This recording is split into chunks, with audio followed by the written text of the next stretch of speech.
If a single Christian can answer this question, I will leave Islam. Okay, so what's your question? Why does God not answer Jesus' prayers when Jesus says in the Bible that God always answers his prayers, but then he prays to be saved on the cross and he's not saved? That seems like the most simple contradiction ever. So this is sort of a trick question. When Jesus was on the cross, there's three things that would be considered a prayer. The first one is when he said, Father, forgive them, for they know not what they do. The next one is when he said, my God, why have you forsaken me? Which this is him quoting from Psalm 22, which is affirming his divinity. And then the third one is when he said, into your hands I commit my spirit. None of these prayers would be a prayer to be saved from the cross.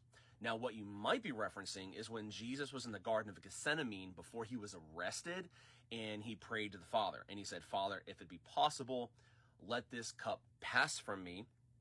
Nevertheless, not my will, but yours be done. Which God did answer this prayer. Okay, how? Well, Jesus asked God, if there be any other way, let it be so. But if not my will, but yours. So because the cross happened, that means his prayer was answered. God's will was accomplished just like Jesus prayed. So no, there's no contradiction here. Jesus was always heard by the Father because he's always in perfect unity with the Father. So if you're really asking this question, then don't stop at the surface. The same Jesus who submitted in Gethsemane is the same Jesus who rose from the dead. His cross wasn't defeat, it was victory. And he's calling you right now, not to religion, not to rules, but to himself. So believe in him today, and you will be saved.